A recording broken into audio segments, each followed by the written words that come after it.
Nous allons donc parler d'Abdelatif Kechiche, réalisateur franco-tunisien, né à Tunis en 1960. Et avant de commencer, nous allons évacuer immédiatement certaines critiques tenues bien souvent par des gens qui n'ont jamais vu un seul de ses films, à savoir que c'est chiant et que c'est de la propagande gauchiste. Nous reviendrons sur l'accusation d'être un odieux pervers en temps voulu. Un jour, lors d'une projection, une spectatrice interpella le réalisateur Jean-Marie Straub et lui dit qu'elle s'était ennuyée devant son film. Ce à quoi Straub répondit « On est responsable de son propre ennui. L'ennui n'est pas un argument contre un film, c'est le niveau zéro de l'analyse cinématographique.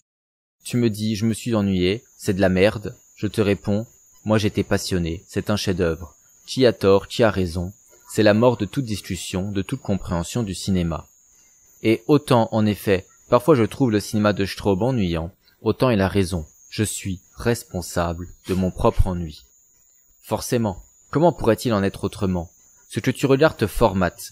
Regarde uniquement des choses peu exigeantes, rythmées comme un clip sous ecstasy pour absolument pas que tu t'ennuies, tout en ingurgitant ton pop-corn, et que tu n'oublies pas de consommer en sortant de la salle, sans jamais te confronter à une œuvre plus lente, plus ambitieuse, plus intelligente, te conditionne à n'apprécier qu'une quantité limitée d'œuvres aliénantes, et tu en es en partie responsable. Maintenant que les faquins ont quitté la vidéo, car ils ont été énervés, par ce qui n'est que la stricte vérité, nous pouvons parler du fond. Kechiche est un réalisateur qui penche clairement à gauche, je vais pas vous le cacher. Est-ce pour autant que son cinéma est du bobo-gauchisme, de la merde gauchiste ou que sais-je encore? Disons que son engagement politique, qui bien entendu se sent dans son cinéma, est plus complexe qu'il n'y paraît. En fait, il est à ma connaissance le seul réalisateur médiatique avec Jean-Luc Godard qui ait soutenu un jour Marine Le Pen. Enfin, soutenu Marine Le Pen, c'est plus nuancé. Il a dit préférer Le Pen à Sarkozy en 2015 et s'oppose à la stratégie de Valls qui est de faire barrage au FN, car c'est pour lui empêcher le parti du peuple de s'exprimer. Voilà des choses qui devraient bien vous remuer et vous faire mettre de l'eau dans votre vin. Alors évidemment, si Kechiche a pris momentanément parti pour le Front National, c'était dans une démarche de gauche, car c'était pour lui le parti du peuple. Je vous laisse débattre entre vous pour savoir si c'était réellement le cas, ce n'est pas mon sujet. Et c'est logique. Kechiche, dans tous ses films, a un traitement axé sur le peuple, sur les classes sociales défavorisées. Mais ce qui est intéressant, c'est comment ça se traduit dans son cinéma. Si je prends par exemple La vie d'Adèle, qui est sans doute son film le plus connu, Palme d'Or à Cannes, il y a des séquences qui ont été beaucoup décriées, des prolétaires mangeant des pâtes et les riches des huîtres, outre bien entendu la métaphore sexuelle pas du tout dissimulée. Je ne vanterai pas la subtilité de ces séquences, mais sont-elles fondamentalement fausses? Les classes sociales défavorisées mangent plus souvent des pâtes que des huîtres à ce que je sache. Et ça permet d'ancrer socialement les personnages, et ça, on va voir que c'est très important. Car il y a d'autres scènes, beaucoup plus subtiles qui passent souvent inaperçues. Là, nous avons le personnage de Sédou, qui est elle-même une riche héritière qui a fait l'école de la vie, comme chacun sait, qui méprise subtilement le personnage d'Adèle parce qu'elles n'ont pas les mêmes références culturelles. Surtout dans l'affirmation de ma liberté et de mes propres valeurs. Tu vois. Et puis aussi son exigence dans l'engagement. J'adhère complètement. Ouais, c'est un peu comme Bob Marley, quoi. Ouais. Presque. Je sais pas, je suis pas sûre. Moi, je suis presque sûre. Bah, les idées, elles se rejoignent un peu. Tu vois, le son Get Up, Stand Up. Sartre se retrouve comparé à Bob Marley, ce qui ne manque pas de provoquer un sourire narquois chez Sédou. Le mépris de classe est là. Voyez comme c'est léger, et ça fonctionne parce que Kechiche fait durer les séquences. Ça lui permet de laisser vivre les personnages, de leur donner de l'importance, une importance qui n'aurait jamais autrement. Un autre exemple de l'importance de laisser du temps aux personnages. Dans La Graine et le Mulet, nous avons la belle-fille qui jacte. Elle ne peut pas cesser de dire du mal d'un des fils de son beau-père. Nous reviendrons sur le niveau de langue utilisé juste après. Mais le moment délicieux, c'est ça. Je te jure, il n'y a aucun respect. Tu es chez toi ici. Cette chambre, c'est la tienne, hein. Et nous, on est ta famille, non? Franchement, moi, t'es comme mon père, la vérité. Ça veut dire quoi, ça? Y a rien qui te retient. En plus, t'as pas de figure. Devant moi, il le dit. Je te jure, les gens, ils ont plus de respect. C'est plus pour qui? Je te dis, il faut pas faire attention à ce qu'il dit. Ah, moi, j'accepte pas ça. Y a pas moyen, c'est quoi, la France, c'est pas un bordel. Il a qu'à y aller, lui, au bled, hein. Bon débarras. Je crois que c'est un bordel, la France. Je te jure. Tu sais que j'allais lui dire, franchement, c'est pas respect pour toi, le couscous, hein, parce que... Mais parce que c'est ton fils, hein. Ah, il m'a trop énervé. Trop. Et Ria, tu le trouves comment? Ça va. Cette seule question la fait taire. Sa réponse étouffée, à elle qui a une si grande gueule, dit absolument tout. Ce genre de séquence ne peut fonctionner que si on lui donne du temps, le temps d'épouser le temps long de l'échange, et permet ainsi ce genre de subtilité. Subtilité qui ne passerait pas dans n'importe quelle autre production, où on serait obligé de lui faire dire explicitement, de la montrer en train d'écrire dans son journal intime qu'elle l'aime ou que sais-je encore. Les dialogues et le jeu d'acteurs deviennent alors extrêmement riches grâce à la durée des séquences. Et vous avez remarqué bien sûr qu'il parle avec des accents pas possibles. Et ça, lorsque l'Estive a gagné le César du meilleur film, c'était ce qui avait marqué mes camarades de classe. J'étais en seconde, et certains l'avaient vu lorsqu'il est passé sur Canal+. Certains disaient c'est nul, il parle comme les racailles. D'autres étaient juste surpris, trouvaient ça étrange. Mais c'est important qu'il parle normalement pour des gens de leur classe sociale. Dans l'Estive, il joue une pièce de Marivaux, le jeu de l'amour et du hasard. Dans cette pièce que je vous recommande si vous ne l'avez pas lue, les servants se déguisent en riches et les riches en servants. La thèse de Keshish, c'est que malgré leur déguisement, les riches et les pauvres se reconnaissent entre eux et finissent par, pour ainsi dire, tomber amoureux. Et donc on arrive avec ce genre de séquence avec quelqu'un de pauvre, issu de la banlieue, qui joue un riche avec son accent de racaille. Tout est dit. Le pauvre, même pour une pièce de théâtre, ne pourra pas parfaitement jouer un riche. Il porte sur lui ses habitudes, ses manières de pauvre. D'ailleurs, notons dans cette séquence les plans sur le personnage principal Trimo. On sent qu'il observe tout particulièrement, qu'il est intéressé. En réalité, il est amoureux du personnage joué par Sarah Forestier, Lydia, et donc il va s'essayer au théâtre pour la séduire. Et ça donne ça. Bon, non, s'il te plaît, on oublie le coup du lustre, là, parce que tu la vois, elle est belle, elle t'a manqué. Alors le lustre, même s'il est très beau, tu le vois pas, d'accord? Allez.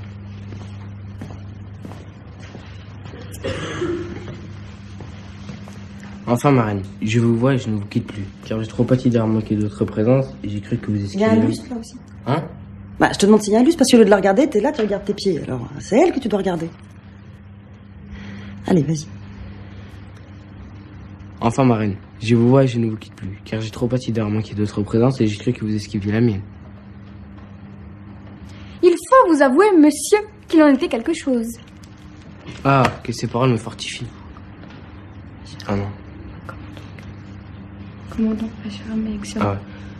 Comment donc, ma chère Amélix, élixir de mon cœur, avez-vous entrepris la fin de ma vie? Non, mon cher, la durée m'en est trop précieuse. Ah, que ces paroles me fortifient. Non. Tu le fais exprès, là. Autant mes camarades de seconde, ce qu'ils avaient marqué donc c'était le niveau de langue, moi c'était d'avoir fait d'un grand timide le personnage central du film. Quel autre film traite le sujet avec autant de réalisme? Que ça soit comme animateur ou comme professeur, ce genre d'enfant j'en ai vu plein. La réaction du prof est tellement juste.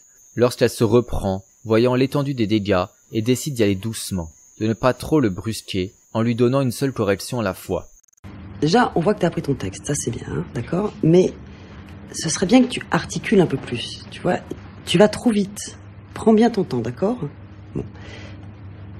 Voilà, déjà, hein, une chose après l'autre, reprends. Avant de quand même montrer pleinement son agacement devant ce gamin volontaire, mais qui très clairement n'y arrive pas. Il y a du plaisir à faire ça, il doit y avoir du plaisir à sortir un peu de soi. Sors de toi, d'accord? Amuse-toi, et du plaisir à ça. Change de langage, change de manière de parler, change de manière de bouger. Amuse-toi! Et c'est ce réalisme qui est intéressant chez Keshish. C'est un réalisateur naturaliste. En gros, pour faire simple, c'est un réalisateur qui veut représenter le réel sans l'idéaliser, un peu comme pouvait le faire Zola dans la littérature de son temps. J'aime beaucoup cette approche, puisqu'elle permet de montrer des choses que l'on ne voit pas, des choses que l'on ne montre pas d'habitude, des gens que l'on ne voit pas d'habitude, dans des situations que l'on ne voit pas d'habitude. Les gens ordinaires voient tout à coup leur vie, leurs histoires, leurs problèmes portés sur grand écran, leur donnant ainsi de l'importance. Et c'est là que les gauchistes s'en prennent à Keshish. Car Keshish, s'il s'inscrit dans un cinéma naturaliste, ne représente pas exactement le réel, comme si c'était possible d'ailleurs, notamment dans sa manière de filmer les femmes et les relations sexuelles, vues uniquement d'un point de vue masculin. Pire encore, Keshish aurait filmé une scène de sexe où 2 femmes pratiquent les ciseaux. Terrible. Et oui, effectivement, Keshish filme avec un regard masculin, c'est normal, c'est un homme, est-ce grave? Un film devient-il mauvais pour autant? Est-ce interdit? Bien sûr que non. Keshish cherche autre chose dans les séquences de sexe que la simple retranscription du réel. Il cherche à la faire ressentir, à montrer ce qu'est le sexe. Dans la vie d'Adèle, tout comme dans Make to My Love Quanto Uno, on y voit les acteurs fatigués, Suer, c'est long. On voit le désir, l'envie de faire plaisir à l'autre tout en se faisant plaisir. Si plan par plan, ce que l'on voit n'est pas nécessairement la réalité d'une relation sexuelle, ce qui compte encore une fois chez Kechiche, c'est la durée. D'inscrire ces plans dans une durée, pour montrer dans l'ensemble ce qu'est le sexe. Alors certains faquins se sentent pousser des ailes en qualifiant ça de pornographique, comme s'ils venaient de discréditer Kechiche et son cinéma d'un seul adjectif. La pornographie, serait-ce mal? Mais il faut bien comprendre que ça s'inscrit parfaitement dans la démarche artistique de Kechiche, et qu'il en est conscient, nous y reviendrons. Mais surtout Kechiche est l'un des rares réalisateurs à traiter la scène de sexe comme un véritable sujet de son film. Il lui donne de l'importance, elles s'inscrivent parfaitement dans le film en termes de rythme, et surtout on est bien loin de la pudibonderie d'autres films où le rapport sexuel est caché, limite sale, où l'on baise en soutien-gorge, sous les draps en 10 secondes. À quoi servent ces scènes dans ces films? À rien, strictement rien, puisqu'elles ne sont pas montrées, pas réalistes pour un sou et ne dégagent rien, et sans doute pas de l'érotisme. Kechiche, quant à lui, s'intéresse à ce désir, cette passion, cette envie, cette fatigue qui s'accumule lors de la relation sexuelle. Et si un jour vous trouvez un film pornographique où les actrices jouent aussi bien, avec autant d'intensité, vous m'appelez. Mais comme je le disais, Kechiche est conscient qu'il pose son propre regard sur ces scènes de sexe. Dans La vie d'Adèle, nous avons une longue séquence de fête où Seydoux va parler de sexe entre bourgeois, avec ce qui semble être l'avatar de Kechiche, avec plein de mots sophistiqués, de grandes idées. On me souvient de cette petite histoire-là de Tirésias qui d'un coup a eu la chance, lui, d'être homme, puis devenir femme, et puis redevenir homme. Quand on lui pose la question, est-ce qu'il y a une différence d'intensité entre le plaisir de l'homme et le plaisir de la femme, Tirésias répond de manière très très claire, s'il y avait 10 parts, 9 reviendraient à la femme et 1 à l'homme. C'est vrai, enfin, depuis qu'est représentée la femme en peinture, on représente son extase, on représente rarement l'extase de l'homme, où à chaque fois il y a l'intermédiaire féminin. On voit des baigneuses, on voit... Ouais, et quand même les hommes se sont acharnés à essayer de le représenter, ça. Tandis que Adèle se sent exclue de cette mascarade et va quant à elle discuter de la chose plus trivialement. Comme dans L'Estive et chez Marivaux, les classes sociales se sont retrouvées. Ta première nana ou t'en as déjà eu avant? Non, c'est la première. C'est une sensation différente, parce que toi, quand tu touches cette femme, tu vois dans les yeux de cette femme... C'est différent? De quoi? Des mecs. Oui. Un peu. Ah ouais? C'est plus doux, c'est plus... Je sais pas, ça dépend. Enfin, je sais rien.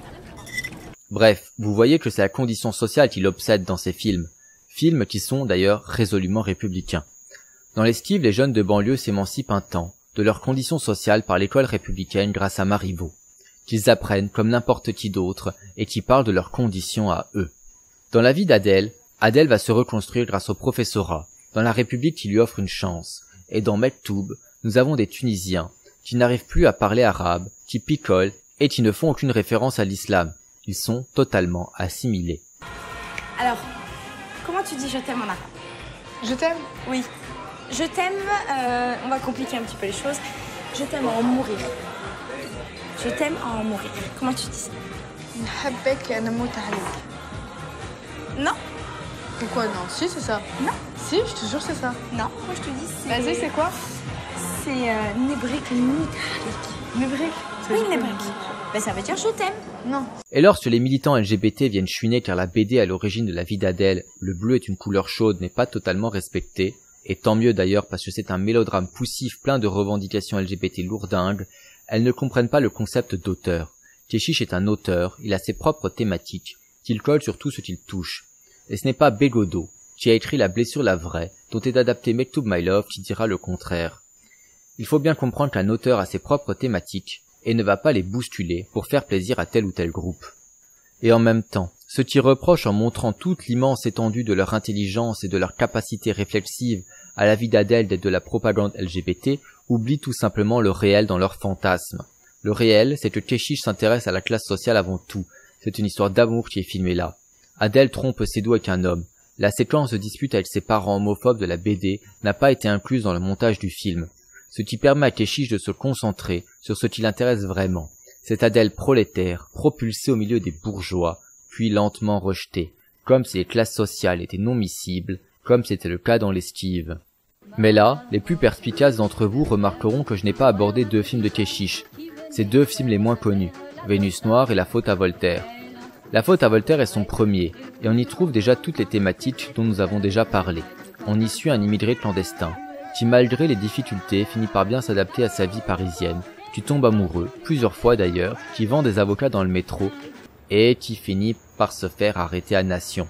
Tout un symbole.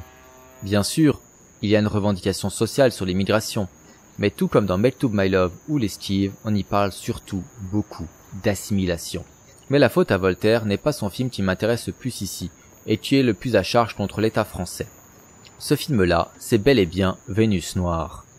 Pour ceux qui ne savent pas, Vénus Noire raconte l'histoire de la Vénus Hottentote, une femme nommée Saartjie Baartman, née dans l'actuelle Afrique du Sud vers 1789, et qui embarque pour l'Angleterre afin de jouer le fauve dans des spectacles.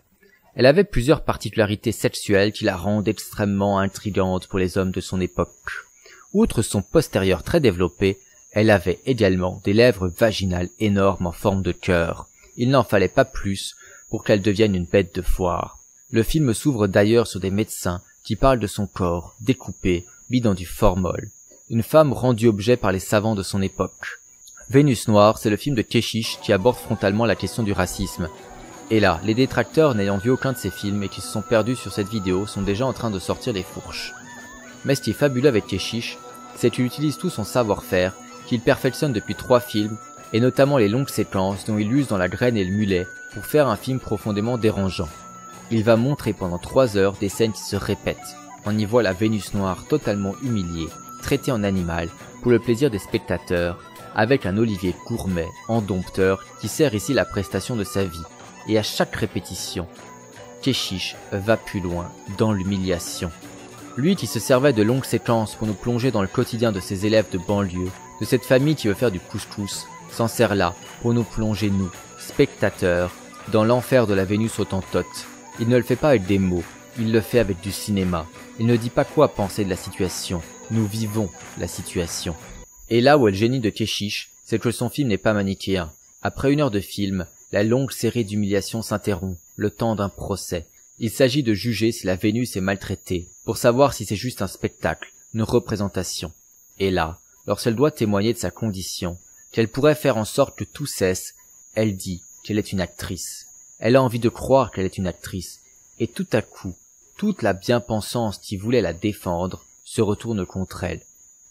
Elle ne peut pas être une actrice. Mijn leven is in de opvoeding niet. Ik speel. In real life, I'm not the person I am on stage. I'm acting. You're not acting, you're not an actress, I'm an actress. La force du cinéma de Kechiche est là. Réussir des portraits de personnages ambigus, variant les genres, les époques et se servant de son talent pour nous émoustiller, nous torturer, nous faire rire et nous attendrir. C'est une magnifique palette d'émotions qu'il nous offre là. J'ai toujours voulu savoir ce que c'était exactement que le cinéma. He said he wants to know exactly what this movie is. Well, a film is like a battleground. C'est comme une bataille, un film. Yes. Love. L'amour. Hate. La haine. Action. L'action. Violence. La violence. Death. Et la mort. In one word, emotions. En un seul mot, c'est l'émotion.